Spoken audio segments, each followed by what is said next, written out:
other sections of bridge. You know, tomorrow, you've got to ask yourself if they're even going to reopen the southbound lanes, let alone the northbound lanes and the southbound lanes. It doesn't matter where this happened. Are they going to open the other side? Unbelievable. Because we're concerned about the safety of every section of those bridges. Personally, I would be very concerned just seeing what happened because the other bridge sections are identical.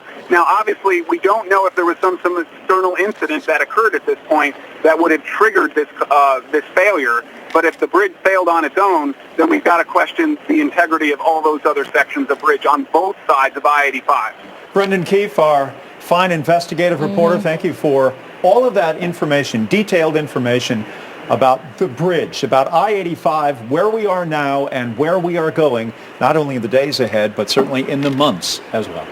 Just some stunning speculation by Brendan, who has a lot of experience covering bridges, whether this bridge was reinforced or needed to be replaced. And we heard the fire department official talk about just how hot it was in that area just approaching the fire.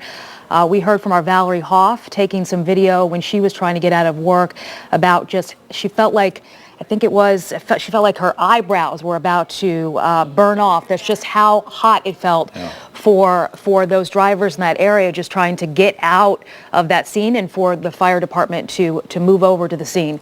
Okay, so we want to move over to this Google Earth image right now. We've been hearing from a couple of our viewers looking at these pictures of the section under I-85 and what's being stored there and what could have possibly sparked this fire tonight.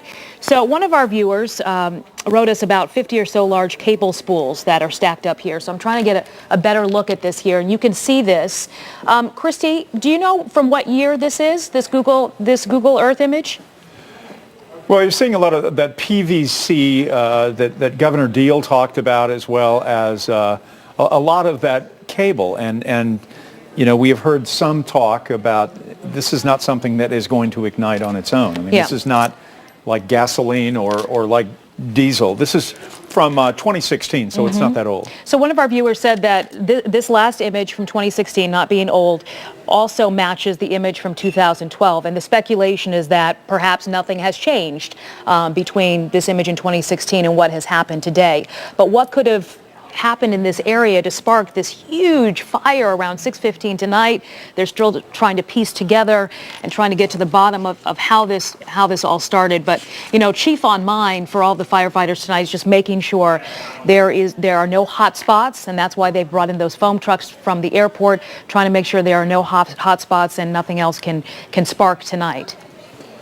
Well, we are going to check in now with Duffy Dixon, who is over. What it reminded him of was the Bluffton bus crash, which we just did a story on the anniversary of that last month, and how that was really the only other thing he could think of that really just snarled off and just took over the highway like we've seen tonight. Obviously, that was a much different case in terms of what actually happened and the structural issues.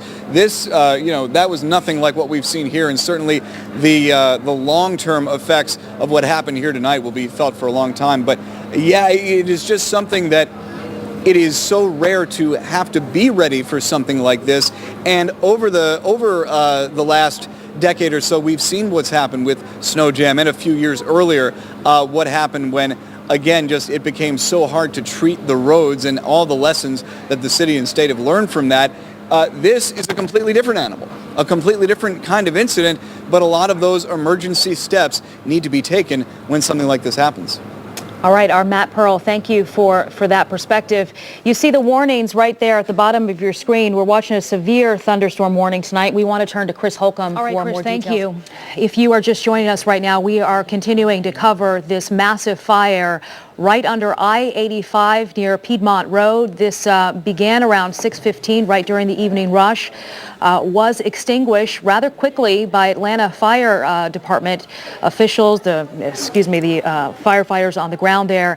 And right now they are just checking for hot spots, and they brought in the foam trucks from the Atlanta airport as well. So they're checking for hot spots, just making sure that they can get everything wrapped up at this point. You can't say enough good about the Atlanta Fire Department. The Cab Fire has been involved as well, both of them, and just an extraordinary job of getting this under control and getting this fire put out as quickly as possible. And keeping themselves safe and as well, nobody right? hurt. That's good news as well. Crash Clark joining us now. Crash, we spoke with you, I think, about 2 hours ago, and the situation certainly has changed. And, we were talking a little bit about the lessons learned from snow jam and ice jam over the years that have really aided in getting people home and getting people off the freeway. Yeah, Jeff, and I think the amazing thing about that was how quickly that operation took place, and we all witnessed it too. I mean, one of my big pet peeves when I'm doing a traffic report in the morning and an interstate shuts down is somebody immediately takes it upon themselves to just turn around and drive the other way or go back up an exit ramp. But the way that Georgia State were able to go as far up 85 as Shallowford, as Duffy Dixon was showing us, and just shuffle people off there and get them off the interstates and get that volume to just start decreasing for the flow into Midtown was amazing to watch. And then to see that entire traffic northbound that was jammed turning around as well. So an amazing job by everybody that was out there trying to organize that type of like a rescue mission almost to get everybody to safety and get them away from where that fire was. But now we have to move forward, and this is going to be the challenge here. Forward means GDOT, and we heard from Governor Deal about 20 minutes ago talking about they are formulating a plan at this point. Any sense of how that plan would be defined? Does that include park and ride in Gwinnett or perhaps in Sandy Springs along 400? All of these kinds of ways that people maybe haven't thought about getting to work or where they need to be that now are certainly in play? Well, I think the park and ride is a great idea, Jeff, and then you also have to consider MARTA. So many people who may have lived near a MARTA station or where the rail extends, but just never decided to take mass transportation. And I think MARTA is going to have to plan for that as well. Like when we have big sporting events, Super Bowls or NCAA tournaments or whatnot, and they add more trains to the system and start running more and more trains, you would imagine that MARTA will probably start doing that. And they'll have the whole weekend to plan that and think about it. That is the only good spot about this is we'll have to deal with a Friday commute, but then all the organizers will have Saturday and Sunday to plan something. And something else, too, that you have to think of, and Jeff, I know you being in this town for a long time will remember that the Buford Spring Connector used to be I-85. Absolutely. So before the upper deck was built, that's what we used. Possibly you could take the Buford Spring Connector and make that your northbound 85 and then just keep I-85 southbound the way it is. Certainly an option there, or as I had mentioned before, possibly doing what they do down in Henry County with the express lanes and just taking I-85, it's taking in the morning perhaps 3 lanes southbound, 2 lanes outbound, and just utilize that one side of 85, which from what I understand has remained relatively intact. Crash, I'm going to be a bit of a contrarian here, and I know that the Atlanta way is to try and figure out a secret way off of the interstate, off the freeways, through cut-throughs. But I think it becomes more problematic because you're talking about this section of I-85 has 222,000 people that pass it every day. Trying to figure out whether you're going to go on Claremont to North Decatur Road, North Druid Hills, Lenox, all of these areas, Cheshire Bridge, Monroe, they're already slammed because of the population has swelled in Midtown and in town, the CDC and Emory. We've talked about that for a while. There doesn't seem to be a lot of wiggle room on these small roads that traditionally have been a place to beat the big ones. No, there really isn't, Jeff. And I think for the most part, people are just going to think immediately out of the box, okay, well, I've got Peachtree and I've got Piedmont, and those are going to be the 2 main arteries that will feed Buckhead and Midtown. But, of course, that's not going to be a game plan. I would imagine folks are going to learn that lesson real quick come Monday morning, which is why it's another good reason you've got the weekend to formulate a plan. Pull out your maps and start to devise your own escape route, so to speak. But remember, something you're thinking, hey, maybe I'll do this. I'll take West Wesley over to North Side, over to North, somebody else. In fact, hundreds, if not thousands of other people are also thinking of that exact same plan. So there may be a good escape route for you one day, but then the next day everyone else is going to figure it out, and it's just going to be just a mind-boggling jam-up. Crash? Take out Yes. the maps, huh? Taking it old school. Well, think about that. You're absolutely right. Take out the map. Be old school about it, because a lot of people that utilize the Waze apps, it's going to send you different ways, almost as if you're going to the new Braves SunTrust Park. It's going to send you different ways, but eventually you're going to have to plot out your own plan, your own escape route. I think a lot of people are going to have to adjust their work schedule as well. If you have that option, yes.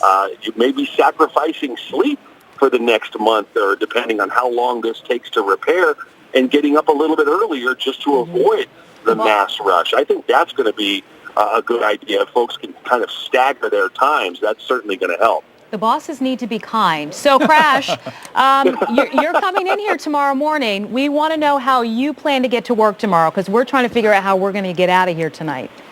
Well, no, I'm supposed to be live at SunTrust Park, and well, okay, I guess I will have to come in. You might be coming in. So let's say you are coming in here tomorrow, because this is right outside our studios. What do you have to do different?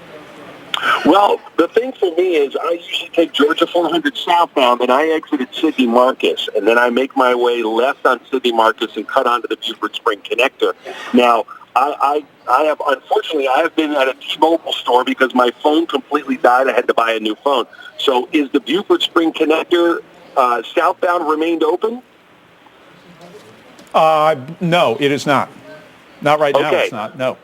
All right. Well, then that is going to leave me with a few options. Probably Piedmont Road is not going to be an option for me as well. So that's starting to cut off a lot of my routes that I would normally take as far as Buford Spring and Piedmont.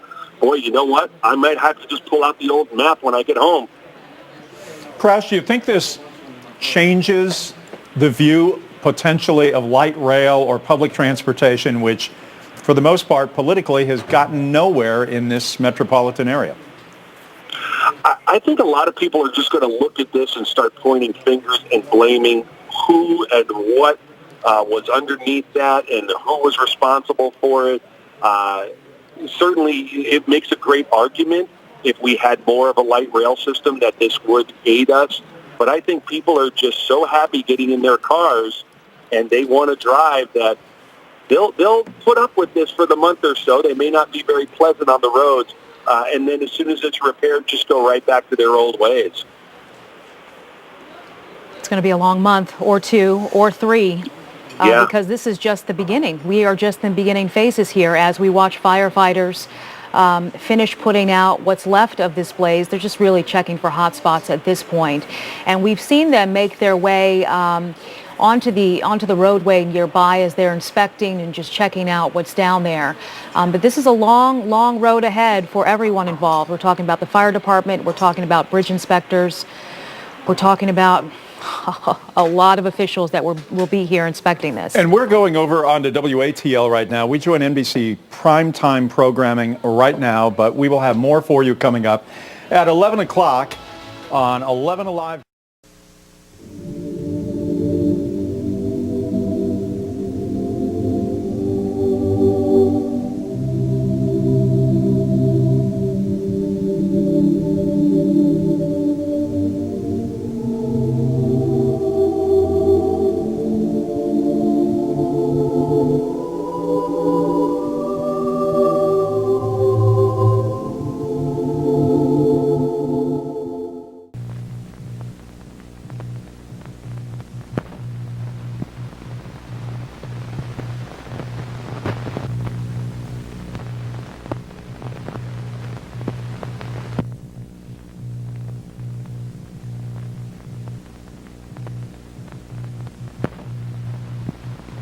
Go, I say go away. You bother me.